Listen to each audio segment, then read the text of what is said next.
Right, so this afternoon I've got Gavin Lundy on the How We Used to Live project. And how are you this morning? I'm fine. Very good. Thank you. Right, so, and you've agreed to answer a few questions which you've selected. So without further ado, as they say, have you always lived in Bramley? And if not, where did you live originally? I haven't always lived in Bramley. I am Armley, born and bred. Moved to Bramley when I got married a few years ago. So, Right, a few years ago. How long ago was that? well, a few years ago, I say that. It's about 20 years. A few years ago, yeah. Right, and you're born and bred in Armley? Armley, yeah. So you've not moved far, really? No. No, okay. What then are the biggest changes you've seen in Leeds from when you were born until now then? There's been... I think everything has changed. From buildings that used to be there are used for other purposes. The old clock school on Elmley Road, which is now office buildings, that used to be my primary school. Leeds West Boys, which is now apartments. There's a whole range of different, the way the roads have been laid out and changed. A world of change then, basically. It's evolved, but it's changed sometimes beyond all recognition. Oh. You don't know where you are, and you've got to get used to it again. Yeah. So, yeah. but that may be for the better. That's just how it goes. Yeah. So, going probably into your school days then, do you think meals are different now than when you were a child? Definitely. From everything, there's a lot more takeaway places. There's a lot more, I say fancy restaurants, there's a lot more selection. Right. You've got, say, you haven't got just Burger King or traditional restaurants. You've got everything from Japanese sushi restaurants to, there's a whole range of everything. And for meals especially, like my kids wanting X, Y, and Z, or they're wanting something that's like, well, okay then, we can accommodate that, but I wouldn't have probably had that back in my day. No, what did you have? So it could be the simple things, or the things that my mum said, right, she was rushed for time, she'd make, homemade chips and some crispy pancakes sometimes. The Sunday dinners that were done, the different now, the kids want different things, and you couldn't call it a Sunday dinner, you could just call it a mishmash of things that they like and put together. I know what you mean. When you were a kid then, what was the first gadget that you ever owned? Mind you, you might have been older before you got a gadget. What was the first gadget you ever got? I think my first gadget would have to be my Atari 2600. That's fairly old. What exactly is one of those? It's one of the games consoles. All right. Always wanted one, and eventually got one when my parents could afford one. But yeah, that's going back some years. Got it for Christmas? You're going back to probably mid-80s. Right. But yeah, absolutely loved that thing at the time. Right. And if that was a Christmas present, you've probably answered this question as well. What was your most memorable Christmas, and what made it so special?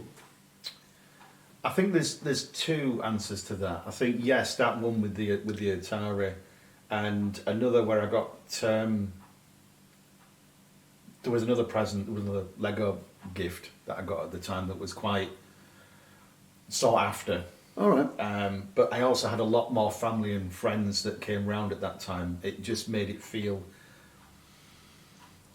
Christmassy. Yeah, Christmassy. A lot more special rather than just your family. You've got the gifts that you wanted, that you've always got, oh, I finally got that one. But you had family that you didn't realise, oh yeah, they've all come round.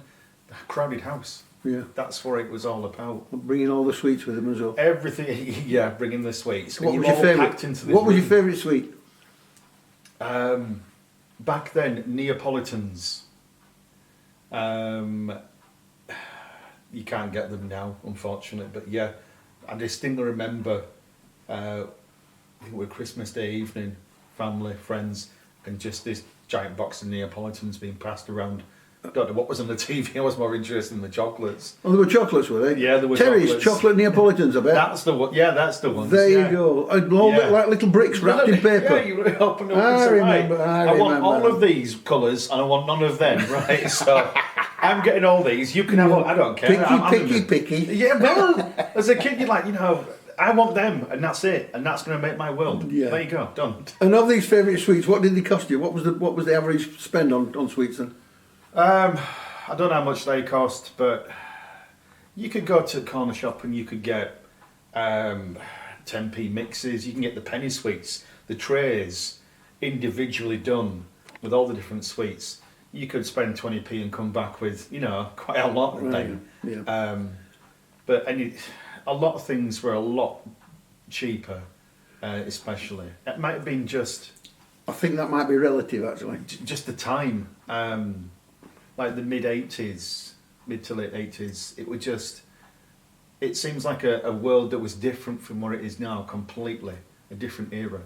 So everything changed from your clothes, your sweets, how much things cost. It was relevant then. Now it's something else. I think it is. It boggles belief. It really does. You were born and raised in Armley. What was the first address you could remember? 19 Avery Mount. It was a fairly big house for it. It was on the end of a street, and was it terraced? It was detached. It was a back-to-back house, 2 bedrooms. But from the outside, you'd think that sounds like a big house when the rest of them are all cramped together. Uh-huh. We're on the end one. It seems like, wow, you've got what, 6 bedrooms? No, just 2. It was just the way it was built, I think. It looked deceptive. Yeah, looking. really deceptive. And how many of you lived in that childhood home then? There was myself. There was my 2 sisters and my parents. So we were there were bunk beds for my sisters, and it didn't feel cramped. But when you say to people, how many lived in that house? Oh yeah, there were about half a dozen of us. Weren't you, just cramped up? No, because again, the house was deceptively in its size. Right. It was fine. So are your sisters older than you or younger? I'm the eldest. My 2 sisters, yeah. One's, I don't know their ages because I've ages is nothing at the moment. So, yeah, 2 sisters, and I've got another brother as well. But back then, we'd moved before we had. Right. Okay. Brother, so. Okay. Yeah. So you don't enter into this. No. Yeah. So what is your earliest memory? Your very early. What's the first thing you can remember? And don't say being born. My earliest memory, I think, has got to be watching the television. I believe it was a Saturday morning, watching Mr. Ben on the TV and eating Weet-Bix for my breakfast. And it was, it's almost, I try and remember, I have trouble remembering a lot of things, but that stands out for that some stands reason. out, and there's only key ones that stand out at the time, and that's the earliest one I can ever remember, is watching it, watching Mr. Ben being engrossed, loving that programme. Really? But eating my breakfast, and I know it was Weet-Bix, but I couldn't tell you what I did yesterday, but I can remember that. A lot of people get like that. It's like, how old were you then? Same myself, actually. I could have been 3, maybe. I don't know. Yeah. So, do you remember who the Prime Minister was at this time? I remember, yes, I believe it was Maggie Thatcher. I remember bits on the news at the time about the miners' strikes. Right. So, looking 84-ish, maybe. But yeah, I remember little bits and pieces, but I'm pretty sure that was her. If it was miners' strikes, it'd be Margaret Thatcher, no doubt. Yeah, obviously. What's your most memorable time at the cinema, if you ever went to the cinema, that is? Yes, I did go to the cinema. It was a bit later on. It was. I can tell you all the details. It was the Odeon when it was in Leeds City Centre, where Primark is now. All right. It was... the film was GoldenEye, the James Bond film, and me and a group of friends were sat at the back in the cinema drinking cans of Skol. Feet up on the feet, so in the chairs in front, absolutely loving it, thinking that we were the best things ever. But, yeah. How old were you then? Go on, how old were you? Drinking Skol, how old were you? Follow the bear, Skol. 70. I don't know, about 16, 17, something, I'm not sure. But yeah, I remember the film, was watching it, there's three of us all sat there, drinking away, watching the film, enjoying it, and then having to quickly hide the cans when we saw the usher walk past behind us. We were on back row. And yeah. All right. Yeah, Well, that was... We'll just move over that one. So, yeah, right. So what makes you happy then? I think probably the biggest thing is seeing other people's reactions when you genuinely offer to help them with whatever it is. I mean, I've volunteered for a few years, and seeing the faces of overwhelming joy or relief that you've actually managed to feed them for a few days, and the children. Yeah, it's more than a warm glow. It's just basic compassion. It just makes you feel good, doesn't it? It really just... Yeah. It makes me feel like I'm actually achieving something, like you're doing Yeah. something Yeah, I know what you mean. that's more heartfelt than material. It's Yeah. So can you remember national insurance stamps? Or didn't they have them then when you were when you were working? No, because they've gone electronic now, haven't they? Yeah, I've still got my national insurance card, but I don't remember the stamps. Right. And I remember when they were saying at school, this is your national insurance card, guard it with your life. You'll have to remember that number wherever you go for a job, put that number in. And apart from my bank account number, that's the only number I've had drilled into my head. Really? That I could recite off. I can remember mine as well for some reason. Right. What's the cheapest you remember a bag of chips being as a child? I'm going to say, I think they're about 55p. Yeah, I think it was Mr. Chippy, Almatown Street, 55p, I'm sure of it. I'll convert that for us older people. That's 11 bob. That's 11 shillings. I've never been able to do all that, but yeah, I mean, yeah. 11 bob for a bag of chips. I'm sure it was about 55p. I believe you. Yeah. I believe you. Yeah. Can you remember the difference between food nowadays and the food that you had when you were a child? You've already mentioned that it's a lot different now, but do you remember what the difference was between what you got when you were little and what there is now? I think a little bit. My grandparents, it was always homemade pies, homemade dinners from scratch. Now you could probably buy that in a freezer, already pre-done. That may be the case for some, but I think for older generations, how it used to be, you had to just do it by hand, make it from scratch. You had no option, or it was just what was available. I think that's the biggest difference that's missing now. I think you're right. That everything's just ready and pre-done.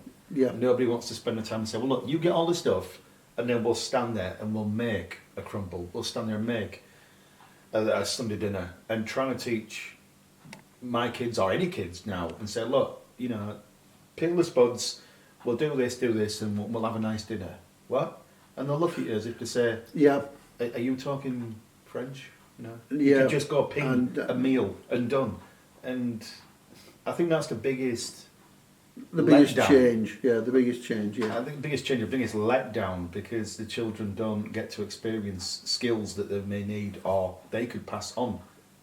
Do you think they're going to need them in the future? If they don't need them now, they'll be buying convenience food for the rest of their life, and then their kids as well. Yeah, it'll be a shame. They're probably, it's one of those, I say, a dying skill, in a sense, that there's only certain groups of people that will do it, or if they're introduced to it, to try and carry it on. Whereas probably most of society might say, well, my life's too busy for this, I haven't got time for that. Do you suppose that's why they put so many cooking programmes on television? Probably. It's like an incentive, you know, it's mind control, you know, you need to cook, you need to make this yourself. We'll send you the stuff in the post. All you've got to do is cook it. And you're thinking, yeah. I don't know how to turn the oven on. Well, this is it. I can work a microwave, but I can't work an oven. I'm like, oh, jeez. It's like society's being dumbed down just to go ping. Well, you could be right. You could be right. You could be right. So, what's the first ever magazine or comic that you bought? I think it was actually two of them. I think one of them was Commando, little comic books, about year high, on a weekend, and they were selling for pence. It wasn't that much. Might have been 10 pence at the time. I remember, what is it? I think it was R.S. McCall that used to be on Almetown Street, and I think it was there we used to get them from. And then later on, I used to get something called Quest. It was a weekly kind of magazine that came with additional things you could make, models you can make, information about how things work and technology and a load of different subjects. So I think those are the two that stand out the most. Kind of two different eras in a sense, that Commando been around for a bit longer, and something that just happened in the early 90s as a kind of like a little fad that caught my eye. So yeah, it's nowadays, because of the internet, all that kind of the excitement of saying, right, you've got some pocket money, or you can go and get something from the paper shop. You wouldn't even call them paper shops now. And I think that nostalgia is the only thing that some of our generations hold. The rest of them just go, well, okay, I can just click on the phone and it's there. It's like anything. It's going back to the food again. Yeah. Everything's kind of moving on, that advancing side, and everything after the internet is kind of a different side. Yeah. And that's the biggest difference between then and now. Well, myself and my kids. They say, well, yeah, how old are you? You know, back in olden days. How old do you think I am? But you could say in the space of, say, 20, 30 years, it's not that much when you think about it. No. But to them, that's a case of over 100 years. Yeah. That their concept of it is like, you're old, aren't you? No. Charming, yeah. Come closer. Yeah. So do you remember any royal jubilees or royal celebrations from your childhood? I think, I remember once, I think celebrations, it was the Charles and Diana. And I remember a street party. And that was 1972, I believe. No, it was one. 79 then. There was one, I can't remember. There was one in the mid-80s, I'm sure there was. Oh, there was something, but I remember a street party, not that much. And it would just... It's almost like when the times when you could walk out and leave your doors open because you'd have people, next door neighbours, or you'd have people you knew, It was a time when you didn't fear that, everything was going to get stolen. Communities were a couple of streets worth, and they were all just tightly knitted. You're going to tell me people could leave the doors open without worrying, are you? Yeah, they could. I mean, I'd say back in where we were in the in Avery Mount, a couple of streets worth, it was like almost a small community as it's such. Uh-huh. Everyone virtually knew everybody on that street, right, or those couple of streets. So it's a far cry from now, and probably even further cry from, even before that. But it's strange that you can grow up in a place where you felt relatively safe enough, whereas now you couldn't even step out your own door sometimes. It's a harrowing notion. Sad reflection of life today, yeah. It is, and if it's change is inevitable, yes. Things progressed, okay. The streets you don't recognise, shops have gone and replaced. But at the same time, I think values have been left by the wayside as memories, in a sense, that we try and carry them on as kids don't see that, and they never will. No. So, well, it's a shame. Moving on to your school days a bit now. What was your favourite lesson at school and why? I think my favourite lesson at school was science.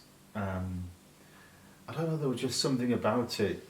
You know, you've always trying different things, making experiments, seeing how things work, that intrigue of, okay, then, well, you know, you could look at a camera like it is, as it is now, but what makes it tick inside, that interest, like, ooh, right, on all these little bits, or putting things together and blowing them up, for instance, you know, mixing chemicals and thinking, well, you just wanted to don a lab coat and a pair of glasses and say, right, okay, let's get Bunsen burners out, let's go burn something. And it was like you were legally, you know, okay to go, oh, I can set fire to that now.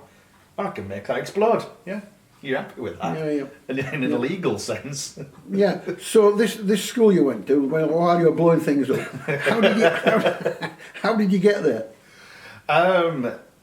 It was just walking to school. They were all quite close. The primary, middle, and high school were all within, say, 15, 20 minutes walking distance, or a bit closer than that. The parents couldn't afford a car until later on, so it didn't really matter. We walked in all weathers, and that was the norm. Shanks's pony. Yeah, you just, if you want to go somewhere, you walk, or you got the bus if you wanted to go any further. Yeah, it was just, you didn't question, because that was the norm. Yeah.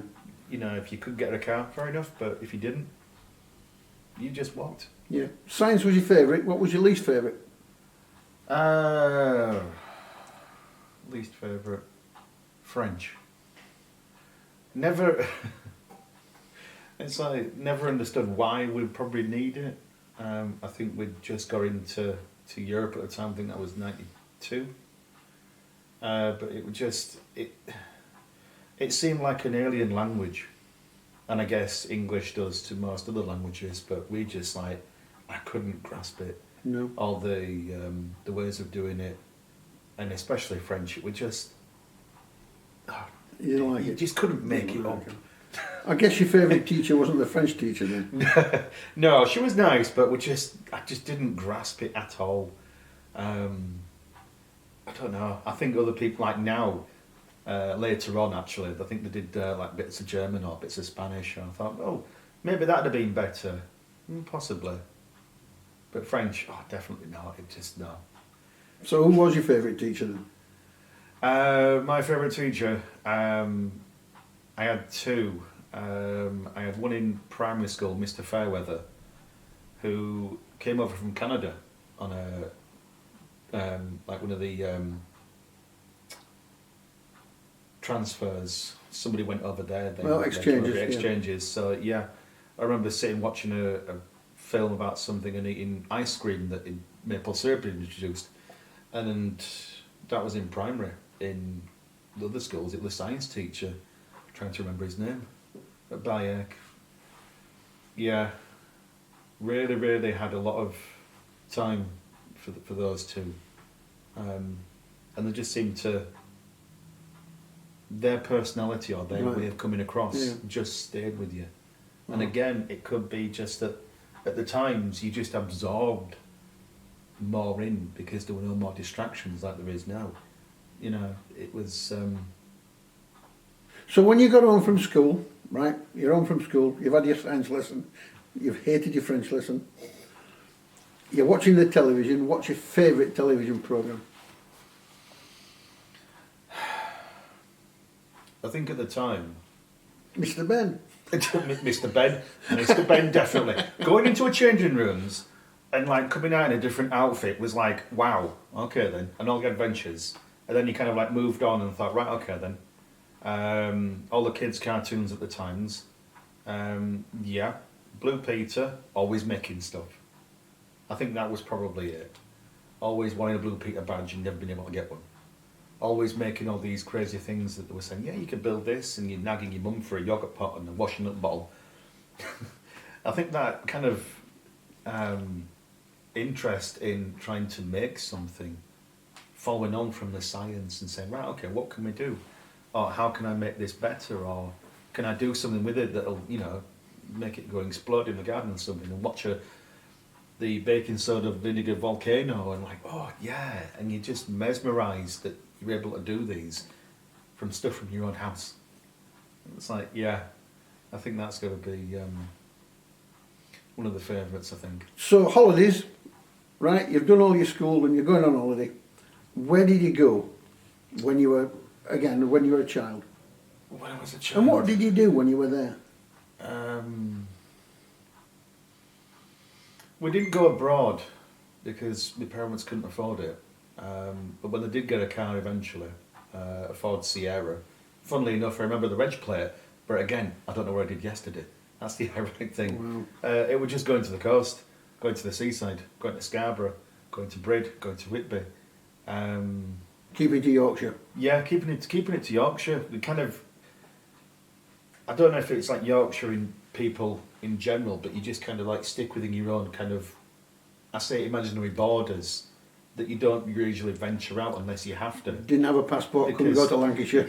Exactly, yeah, well I wouldn't go to Lancashire anyway. I'm like, it's like, yeah, Yorkshire, Lancashire, I'm not staying 1 foot over there, not happening.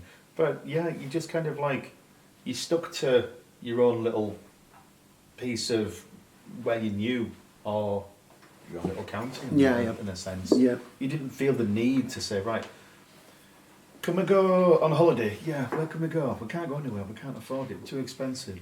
So yeah, we'll just go to the seaside instead. Yeah. So what did your parents do for a living? My dad was a screenwriter. It's now gone all digital and stuff, but yeah, making all the signs, and when we used to drive around and say, yeah, I've done that sign, I've done that sign, I've done that sign, it's like all the silk screen, all the original way of printing billboards and for sale signs and things. And now, yeah, so that's what he did. And my mum, she stayed at home and raised us. At the time, it was just a case of we had to make ends meet. Yeah. His job paid a bit more than what she could have done, and childcare. Eventually, there were a few more mouths to feed, and it just a case of it didn't work. Eventually, she managed to go to work herself, but that was after a few of us had grown up and moved out. Uh-huh. So, I think again, it's one of those things that women stayed at home. Yeah. In the kind of non-sexist way now, but they did, and said, look, if you can afford it, yeah. If not, you just stay at home. You raise the kids. That's what she wanted to do. Fair enough. Yeah. Full-time job raising kids. Full-time job, and yeah, my dad worked the hours. He brought the money in, and yeah, that's how it worked. Yeah. So there weren't that many. We didn't know many child carers at the time either. So it wasn't like it is now, where you've got every third person is a childminder. No. We've come to the last question now. So, what was the best piece of advice you've ever been given? I think probably the best one is measure twice, cut once. That's good advice. That's good advice. And if you're not sure, measure it again. Measure it again. I have one of my best friends. He has a lot of tools, and we always used to try and make things in his shed at his house. So yeah, and he always used to say, measure twice and then cut once. And if you're not sure, measure it again and again until you know. Until you know. Because you never know. And a few times we got caught short with it. I'm like, yeah, you didn't measure twice, did you? No. Well, there you go. That's why it didn't work. Yeah. Excellent advice. And that being the last question, you've enjoyed yourself, hopefully. I have, yes. Thank you. Good. Yeah. Right then, that's it. Thank you very much. Thank you very much.